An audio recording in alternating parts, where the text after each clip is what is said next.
amis, bienvenue sur mon channel à la Tarot Reading. Donc aujourd'hui je voulais faire une lecture pour les personnes du signe zodiaque Lion pour la période du 7 au 9 novembre 2019. On va voir un peu ce qui se passe avec vous. N'oubliez pas que les énergies sont interchangeables, ça peut résonner avec vous comme ça peut résonner du côté de votre partenaire. Et si ça ne résonne pas des deux côtés, ça veut juste dire que je n'ai pas de message pour vous aujourd'hui, d'accord?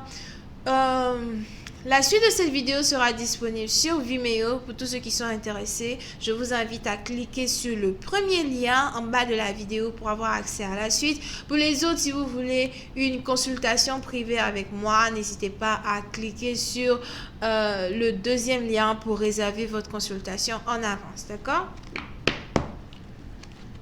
Ok. J'espère que j'ai dit que c'est une lecture pour les lions, right? C'est une lecture pour les lions. Yeah. Alright. Hi, angels. Please give me a reading for my Leos. Angels, give me a reading for the Leos. Leo's energy, November 7th to the 9th. Leo's energy. November 7th to the 9th. Thank you so much. Angels, who's reading for my Leos? Leo's energy, November 7th to the 9th.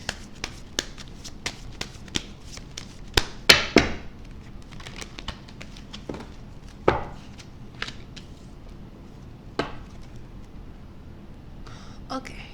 Les lions.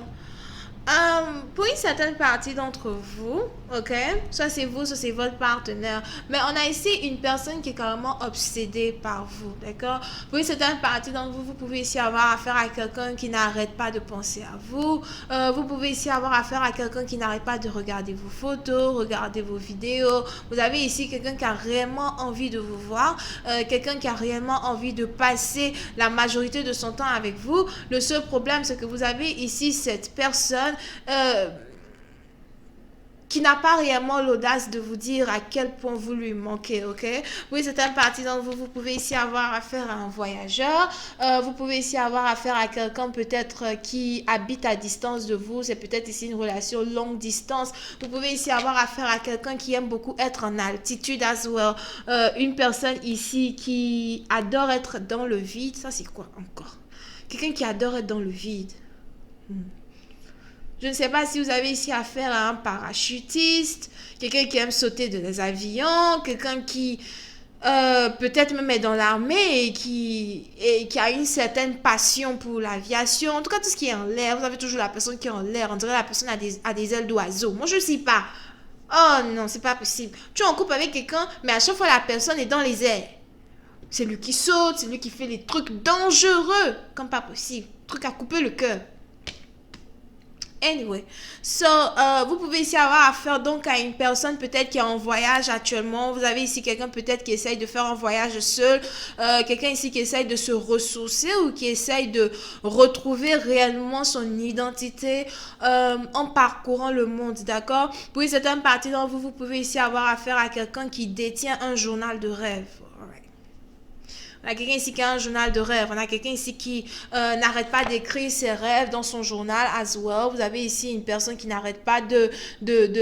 C'est peut-être même aussi ici quelqu'un qui a carrément un journal intime. Here. Ok? Oui, c'est une partie dont vous avez ici affaire à quelqu'un qui est vraiment très doux, vraiment très gentil. Vous avez ici affaire à quelqu'un peut-être qui est beaucoup plus jeune que vous. Et qui est très très sensible, ok? Oui, c'est un parti dont vous, si vous avez ici l'impression que votre partenaire ne se préoccupe pas réellement de vous, si vous avez ici l'impression que votre partenaire est beaucoup plus renfermé à l'heure où l'on parle, quand il s'agit de la relation que vous entretenez avec cette personne, il est probable que vous ayez ici quelqu'un qui n'a pas encore fini de guérir et qui essaye de guérir, ok? Oui, c'est un parti dont vous, si vous venez ici de reprendre une relation avec une personne en particulier, si c'est ici un ex, ok, qui revient dans la vie d'une personne, il est probable que vous ayez ici ces textes-là, à moins que ce soit vous qui ayez toujours une certaine blessure, qui est toujours en train de se refermer. Donc, on a l'un des deux partenaires qui n'a pas réellement envie de s'investir totalement dans la relation de peur de se faire mal, de peur que, l'ex lui poignarde encore un couteau dans la poitrine, here, ok? Pour une partie d'entre vous, vous pouvez donc ici avoir affaire à une personne qui essaye toujours de guérir. Quelqu'un ici qui aime beaucoup passer son temps seul, quelqu'un ici qui peut-être a besoin de beaucoup dormir ou quelqu'un qui dort beaucoup, d'accord? Et pendant que vous avez ici une personne qui est toujours en train de guérir, une personne qui essaye de manager ses émotions, manager ses forces afin peut-être de voir si oui ou non il ou elle peut donner une deuxième chance à une relation. Vous avez ici une autre personne qui est très obsessive actuellement, d'accord? Puis c'est un parti, donc vous avez ici quelqu'un qui voudrait vous appeler, vous avez ici quelqu'un qui voudrait vous voir. Il est probable que vous ayez ici affaire à quelqu'un qui est très focalisé sur le physique, d'accord? Puis c'est un parti d'entre vous. Vous avez ici un partenaire aussi qui a peut-être beaucoup d'amis et qui...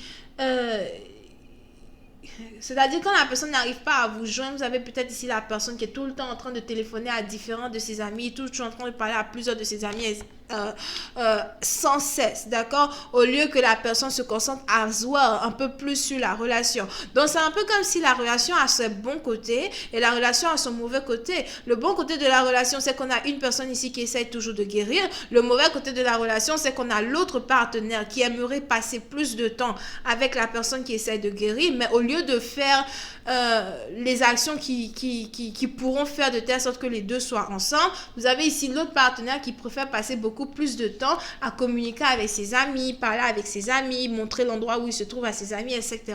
au lieu d'essayer d'être dans la relation avec la personne qui guérit, d'accord? Pour une certaine partie d'entre vous, ça montre donc ici que la guérison de l'un de ces deux partenaires est très nécessaire. Peut-être qu'on a quelqu'un ici qui a l'impression que voilà, j'ai été blessé dans le passé à cause du fait que tu n'arrêtes pas de m'ignorer. Et aujourd'hui, tu veux revenir dans ma vie, mais tu continues de prêter plus attention à d'autres personnes que tu ne prêtes attention sur moi. Ok? Et on a donc ici quelqu'un qui ne veut pas mettre ses deux pieds dans une relation, mais qui préfère rester tranquille, rester dans son coin, qui préfère ne pas trop mettre d'espérance ici dans une nouvelle relation et attendre ce que ce partenaire-là se décide de faire ici un choix. Je ne sais pas pourquoi, mais j'ai l'impression que vous pouvez ici être dans une relation avec une personne qui ne s'entend pas réellement avec vos amis. Here. À moins que ce soit vous qui ne vous entendiez pas réellement avec les amis de votre copain, d'accord? Puis c'est un parti dont vous avez ici peut-être l'impression que tout le monde essaye de toujours avoir l'attention de votre partenaire, au point où votre partenaire, souvent, il oublie le plus important, et que le plus important peut-être, c'est d'être avec vous pour avoir une famille, d'être avec vous pour se caser et être casé dans une relation familiale, d'accord? Yep.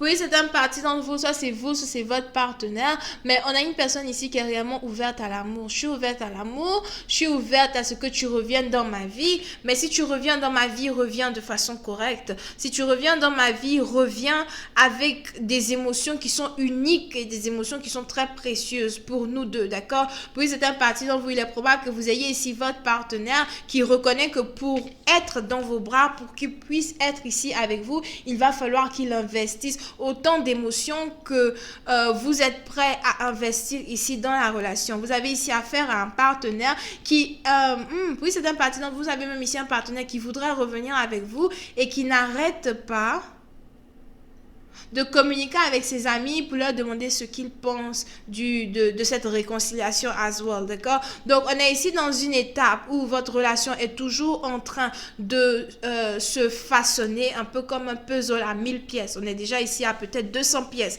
Ça risque de prendre un peu de temps pour que la relation puisse se développer de façon entière, mais il est très important ici que la base de la relation soit d'abord fondée avant que vous ne puissiez vous jeter dans les bras de votre partenaire pour lui dire réellement ce que vous ressentez pour lui, d'accord? Puis c'est un parti dont on a donc ici une personne qui doit être capable de guérir émotionnellement, spirituellement, here.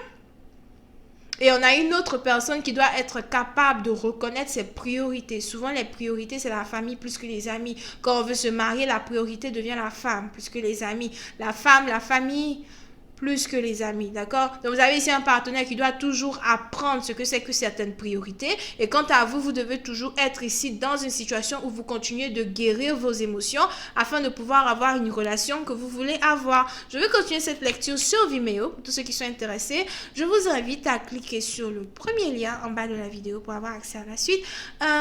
Pour les autres, si vous voulez une consultation privée, cliquez sur le deuxième lien. Bisous, bye bye.